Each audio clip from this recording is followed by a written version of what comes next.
Hey everyone, thanks for joining us on Chicago Tonight. I'm Paris Schutz. Brandis Friedman will join us in a moment. Here's what we're looking at. This has been a tragic week for us, unprecedented. 2 firefighters lose their lives on the job in 2 days. How the Chicago Fire Department is coping. Meanwhile, 14 additional wards elect their new alderperson in last night's runoff. We're live with a few of the winners. With our voices and our votes, we have ushered in a new chapter in the history of our city. Plus our Spotlight Politics team on the keys to Brandon Johnson's victory. And now we go to Brandis for our top story of the night. Paris, families and members of the Chicago Fire Department are reeling tonight from the deaths of 2 firefighters in just 2 days. This job is dangerous, and you never know if you're coming home despite the best training and equipment that we can provide. The sacrifices that they make, the sacrifices that their families make, are significant, all in the service of our city. And firemen, like police officers, run towards danger when the rest of us run in the other direction. And WTTW News reporter Matt Masterson joins us now with more. Matt, tell us about the incident that happened today that killed Lieutenant John Shorrock. Shorrock was responding to a fire that broke out this morning on the 27th floor of a Lakeshore Drive high-rise in the Gold Coast.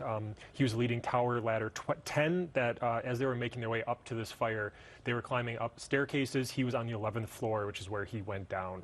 Members of his crew were with him. They immediately started performing CPR on him, and he was rushed to a hospital before he was eventually he succumbed to his injuries while he was at the hospital. So what do we know about Shorrock himself? Yeah, he'd been with the department for 26 years. He joined in the late 90s. Fire Commissioner Annette Nance Holt, who we just heard from, she described him as an avid outdoorsman who enjoyed biking, he enjoyed riding motorcycles, and he was a Navy veteran who served in Desert Storm. We also learned that his son Dylan had just recently become an officer with the Chicago Police Department. Okay, and we're looking at a photo of Lieutenant and his son Dylan right now. Now his death, Matt, it also comes on the heels of another fallen firefighter, Jermaine Pelt. What do we know about him? Pelt died Tuesday battling a separate fire in the West Pullman neighborhood. He joined the fire department in 2005, and he had 2 children, one of whom was an adult daughter who he had just recently walked down the aisle at her wedding. Apparently, according to Nance Holt, his daughter was on her honeymoon when she unfortunately learned of his passing. So these are obviously devastating losses for these men's family and for the entire Chicago Police Fire Department. And will these deaths prompt any policy changes for CFD? I don't think that's necessarily clear yet. Nance Holt was asked about that today, but she said it's too early for Monday morning quarterbacking. She pointed out that these 2 fires were different situations, but despite all the training that these firefighters do every single day, fires can be unpredictable, and they sadly can lead to these sort of circumstances. Very tragic stories for CFD and those families this week. Matt, thank you so much. Thanks, Brandis. And you can read Matt's full story on our website. It's all at WTTW.com/news. Now to Paris for more of today's top stories.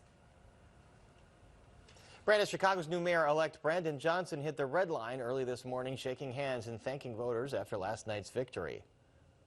A better, stronger, safer city is something that we're all going to work towards together. And I want to thank the residents of the city of Chicago for putting their trust in our movement. So I'm looking forward to our conversations ahead.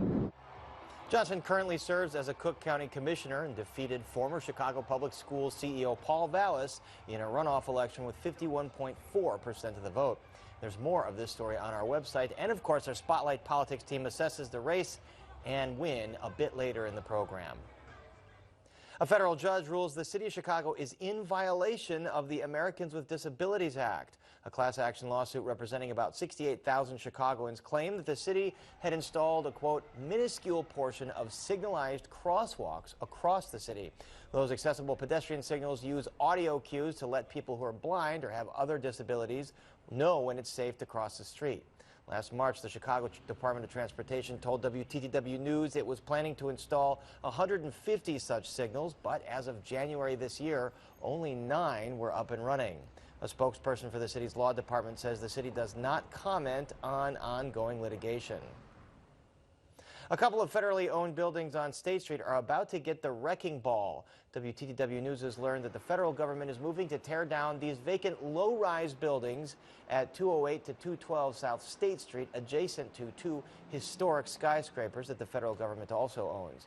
The General Services Administration says a recent assessment found the building is structurally unsound and the facade could even collapse, harming pedestrians and street traffic. The GSA says the demolition is slated to begin on April 14th. Englewood residents and community leaders protest a controversial SaveALot on the site of a shuttered Whole Foods. Shut it down! Shut it down! Shut it down!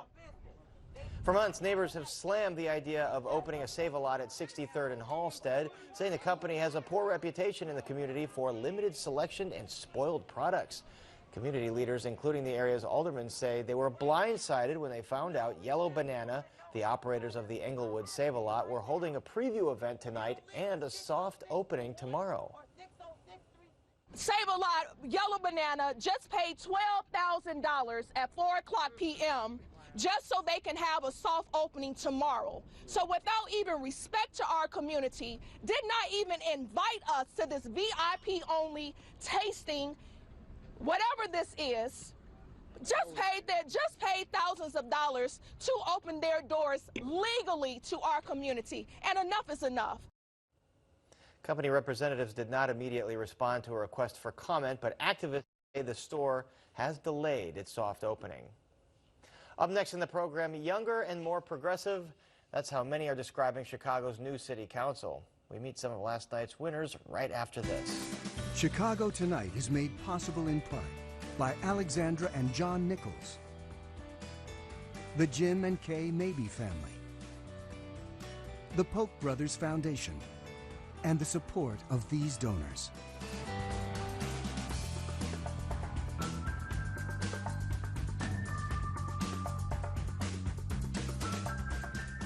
City Council is set to look a lot different this year following yesterday's runoff election made up of younger, more progressive alderpersons who will be working with Chicago Mayor-elect Brandon Johnson. This term marks a record number of retirements, which means a number of first-time alderpeople will be filling those seats. And joining us now are a few of those first-time winners: Angela Clay, who won the vote for the 46th Ward, Lenny Mana Hoppenworth, Alderwoman-elect of the 48th Ward, and Pastor William Hall, who won the vote for the 6th Ward. Welcome all of you to Chicago Night. Congratulations to all of you. Thank you for having us. It's been a long and exciting 24 hours. Angela Clay, 46th Ward, Uptown. You are a housing organizer. Obviously, affordable housing and gentrification have been the crux of the issues in Uptown for a while. What's your approach on those issues? Yeah, our approach is simple. It's to make sure that we are building true affordability for all of our neighbors, no matter what their income is in our ward. We've always had a history of doing that. I tell folks we've had single room occupancies to the former governor's mansion, all within our ward. So that should really show you how intentional we've been with housing, and that's something that I'm going to continue to move forward, is making sure that people have safe, quality, affordable housing for everyone. All right, Lenny Mana Hoppenworth, 48th Ward, Andersonville, Edgewater. What are your priorities for the ward starting off your term? Well, you might know that Andersonville was voted one of the coolest neighborhoods in the world to live in, but we also want to be in the 48th Ward one of the most welcoming. We have one of the most diverse populations with the highest number of LGBTQ people in our ward, and some of our schools have 40 languages spoken. But in Andersonville, I'm really proud to be one of the first small businesses to sign on to the Hire Trans Now initiative, and it was pushed up to a resolution of the City Council. I would love to have all small businesses as welcoming as those that are in Andersonville, Edgewater, and Uptown throughout the city. A lot of small businesses in Edgewater, and you run one, the dance supplies store on Clark. Pastor William Hall, we met you during the pandemic. We came to Chatham. Congratulations to you. You beat out Richard Wooten. So what are your priorities for the 6th Ward? Well, it's simple. The people want a safer ward, and so we're going to definitely make it safer. We want mental clinics in the ward to be open. We want new ones as well, and alternatives to mental health. But we want a police strategy as well that doesn't make the residents afraid of both police and criminal. And so we want to work, basically to make the ward a walkable ward as well. So thriving businesses to and from, up and down 75th, 79th, 87th Street, 95th. And then last but not least, great schools. We want our schools to compete. I've oftentimes said Walter Payton is an MVP on the field, but it couldn't be and it shouldn't be the only MVP school in the entire city of Chicago. So those three things, the neighbors in the ward have said we want ASAP. And those three things are issues that all of you are going to be debating and voting on over the next few years. So Angela Clay, the issue of policing, Brandon Johnson, the mayor-elect, has talked about diverting about $150 million out of the $2 billion budget to other kinds of programs. Is that the kind of approach that you would advocate? Yeah, I think we need to look at every tool that we have here to keep us safe, and investing in our communities, especially in our young people, to give them safe spaces. It's something that we really have not showed a lot of effort to put. We need to make sure that we are investing in young people, making sure that we are investing with meaningful relationships with our police officers, also getting them the mental health treatment that they need. We are asking our police officers, absolutely. They're showing up to some traumatic experiences as well, and we're just expecting them to continue on with business as usual. But they truly need mental health treatment and also the care to get back home safely. And I think Mayor-elect Brandon Johnson talked about that a little bit today, too, providing mental health treatment for police officers. Lenny Hoppenworth, how about you? Your approach to the police budget, to policing, to a new superintendent, to policy around public safety? Yeah, right now we spend 40% of our general budget on policing, and not everybody feels safe. And so if we want to see different outcomes, we have to do things differently, which is why I'm really excited to work with a new mayor and also a new superintendent and also the new ECPS police district councils, who are going to be leading the charge on how we're going to keep communities safe. And that has to be a citywide strategy. I'm really excited to do that. It's also about listening to our youth. Too often we point to them and say that they are the problem, which is why I'm really excited to lift up the Good Kids Mad City Peace Book Ordinance, which is basically the opposite of the gang database, and will point to opportunities, real opportunities, job opportunities for our youth across the city. Much embattled, controversial gang database, which with this new makeup of the city council probably will become a thing of the past. Pastor Hall, you mentioned all those business corridors in Chatham. What is the best way to attract small business, to help them thrive, to make an environment that's conducive to business success? Well, number one, safety. No one likes to spend money where they're not safe. And so we definitely want to make sure that people feel welcomed and they feel excited about their shopping experience. We want the 6th Ward to be a tourist destination. We have Lim's Barbecue, Brown Sugar Bakery. We have the Wood Shop, which is an art gallery right down the street. But again, if carjacking and violence is the narrative in the community, no one wants to come and experience that while they're shopping. And then secondly, we want to couple businesses with a great cohort model that's anchored with our 2 business schools. We have the booth right there in Kellogg, Northwestern University of Chicago, that gives models on how to scale. Most businesses in our ward open up on wing and a prayer and faith, but when they have partners that can walk with them, journey with them, and then lastly, bring the resources to the businesses.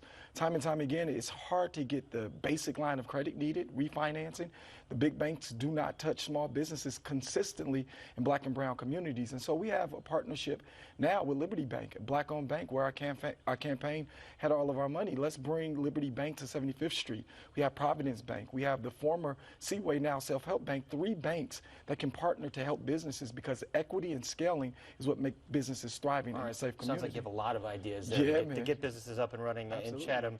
Angela Clay, there is some concern among the business community citywide. Brandon Johnson talking about $800 million in new revenue, like things like a corporate head tax, a high-end real estate transaction tax. How do you assuage the fears of the business community that the tax burden is not going to be too burdensome? Yeah, I think that we just need to look at the history of the taxes that we have now. They're very regressive, and in order to get the things that we need in the city, we're going to have to ask people to put a little bit more into the pot, and that means big corporations coming in, not just bringing their corporations, but also bringing that help to the city as well.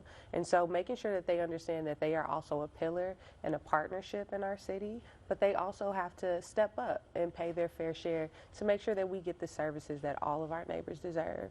All right, we're going to have to leave it there. We're going to have a lot of discussions, hopefully, with you and all of your colleagues over the next 4 years. Congratulations. It's going to be a very interesting time in City Council, in the Mayor's office. Angela Clay, William Hall, Lenny Hoppenworth, thanks for joining us. Appreciate it.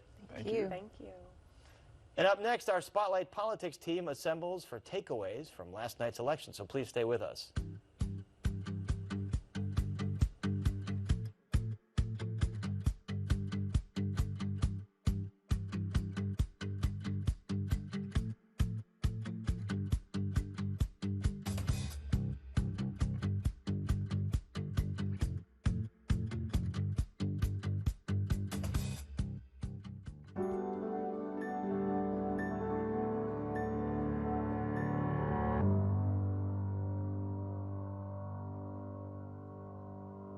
As you no doubt know by now, Cook County Commissioner Brandon Johnson will be Chicago's next mayor. Johnson defeated Paul Vallis after a bruising runoff campaign, in the process becoming the second black man elected to lead the nation's third largest city.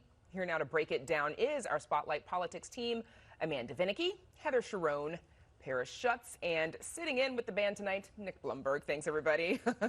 So before we get going, let's hear just a little bit of Brandon Johnson's victory speech last night. We have ushered in a new chapter in the history of our city. We will not allow the politics of old to turn us around. We are building a better, stronger, safer Chicago. We can reject the false choices that have been presented to us for so long. We don't have to choose between black, brown, white, young, old, poor, rich. We get to do it for everyone, Chicago. So, Heather, you sat down with Mayor-elect Johnson just hours after he declared victory. You also asked him how he was able to withstand this onslaught of attacks over whether he would defund the police. What made the difference? Well, he said that he really feels like Chicago united around his platform, calling for a holistic approach to public safety, that police officers for too long have been asked to do too much, and that the entire city is suffering. Now, whether that is actually sort of where the city is, I think, is an open question. And he acknowledged that really his first chore as mayor of Chicago is to bring everybody into that and to sort of let everybody have their say in creating that new approach to public safety, which is really just a 180-degree turn from Lori Lightfoot and what would have been sort of at issue if Paul Vallis had won. Nick, you were at Johnson's campaign headquarters, what turned into a victory party last night. Give us a sense of the room and the mood and how it changed as the numbers started coming in his favor. Well, folks definitely didn't go into the night assuming it would be a victory party. Certainly there was a lot of hope there. There were a lot of people that, expressed cautious optimism that the night would go the way of their candidate. But it took a little while. The very first round of results had Paul Vallis with a small lead.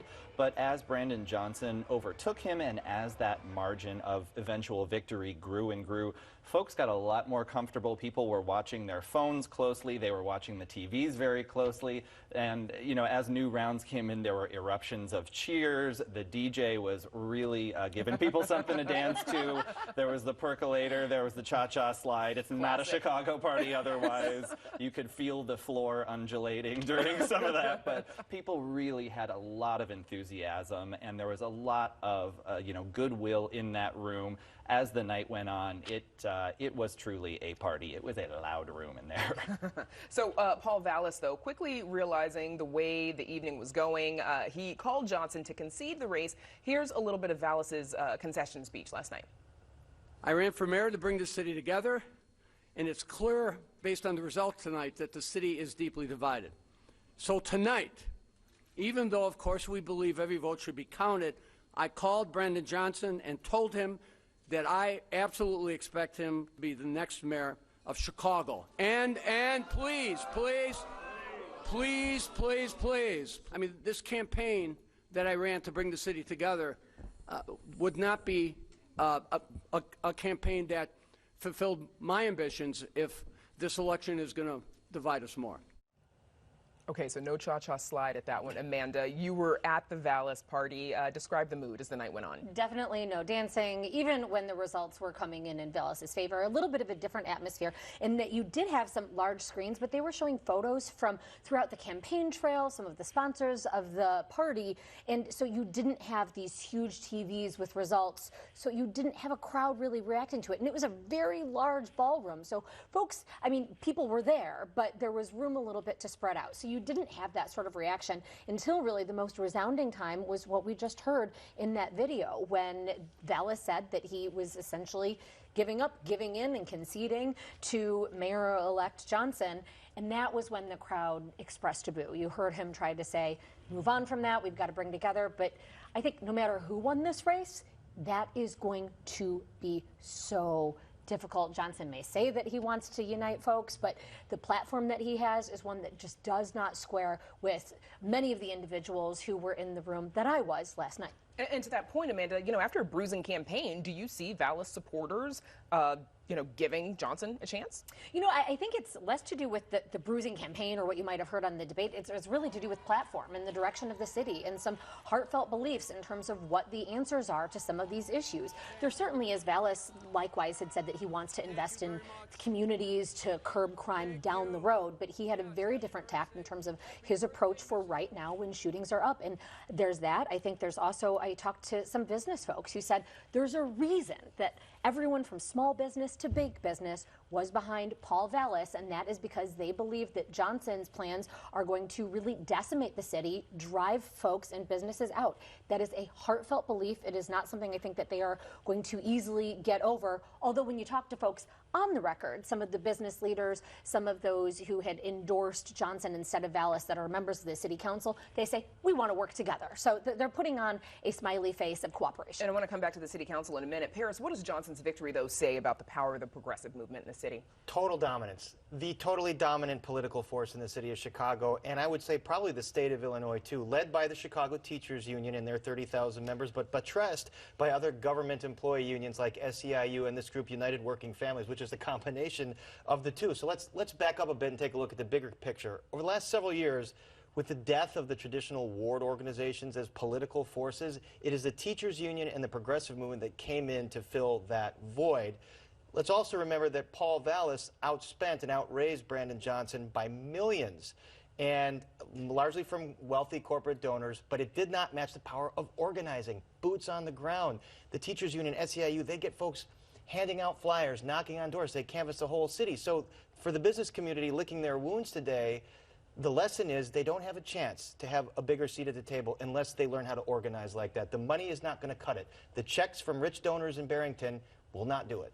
Heather, we're also, hearing about a change in the city council as well. What are your expectations about the relationship that Johnson is going to have with this new council? Well, there were 14 runoffs. Now, one of them is too close to call. Alderman Chris Taliaferro in the 29th ward is just a little bit ahead of his competitor. But in 9 of those races, the more progressive candidate won. And that, combined with the now 7 members of the Chicago DSA, the Democratic Socialists of America, is really going to form the nucleus of Johnson's support on the city council. And that, he has to hope, will help him get through pieces of his platform into legislation. Now, that's not going to be easy because we're talking about major changes to the way that the city operates in terms of prioritizing social workers and counselors going to people calling 911 for help, and also to raise significant money in taxes from real estate transactions to fund services for unhoused Chicagoans. These were all policies that were blocked by Mayor Lori Lightfoot that now have the support of pretty close to a majority of the city council and not quite the a mayor. majority. Pretty close. Yeah. Some of these changes are also going to call for changes in state law. So Correct. We'll be having to watch that as well, where there referenda. certainly is going to be, there's a group of progressive legislators, including those who backed and were out in front for Johnson, but not necessarily a sure thing. And many of those have ties to the Chicago Teachers Union, who Many. pushed the elected school board bill. So the tentacles of the progressive movement, like I said, statewide, probably the most powerful force in the state. Nick, we've got about a minute left. What does Johnson have to do to reach out to those Chicagoans who did not vote for him, particularly those in the business community who are wary that he's going to just raise taxes? Well, you heard him start to make those overtures last night, and certainly Brandon Johnson is an experienced organizer. He is an experienced and skilled communicator, so he knows how to bring people together in that way. But I also think that, to the point about the power of the progressive movement, when you talk with, folks like Mayor-elect Johnson and a lot of his supporters, they say that their ideas are the ones that won out. Obviously, this was not a landslide victory, but 16,000 votes and very likely to grow. That's pretty significant in a race where we weren't necessarily sure if we would have a decisive result. So it seems like, those arguments, those progressive arguments on policing, on trying to address some of the root causes versus, increasing enforcement, those won the day. So it's not as though, I think there's also a knowledge that wealthy folks and businesses aren't necessarily going to pull up stakes en masse and leave the city. So I think there's going to have to be some give and take, but I think folks are going to have to acknowledge that progressives and their political leadership have some real power right now. It's going to be fun to watch it all happen. That's Spotlight. Thanks, everybody. Amanda, Heather, Paris, and Nick. And we're back to wrap things up right after this.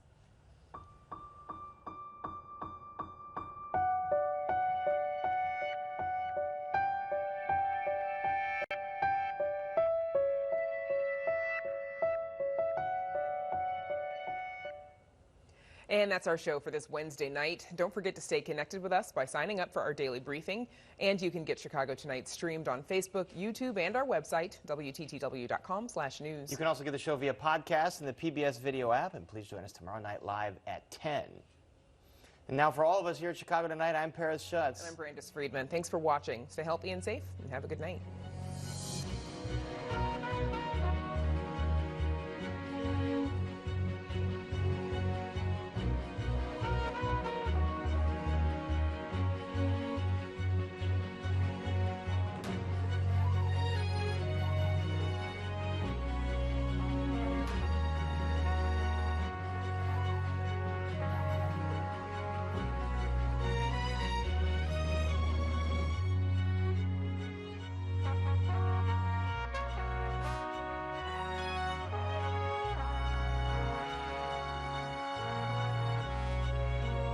Closed caption was made possible by Robert A. Clifford and Clifford Law Offices, a personal injury law firm dedicated to preserving the dignity and rights of all individuals.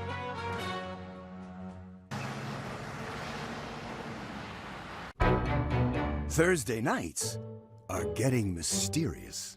Follow these detectives as they solve crimes from the UK to the Spanish Isles. First, Agatha Christie's Poirot. Then, The Coroner. Followed by The Mallorca Files. Thursday nights on WTTW. Easter is a celebration with historical roots throughout Europe. Tracing both the seasons and the original Christian story, Rick Steves' European Easter experiences the variety of rich traditions that have developed in Europe over the centuries. We'll participate in festivities across Europe as various cultures celebrate their belief in the resurrection of Jesus and the return of spring, each in their own way. Friday at 9 on WTTW. Next time, a club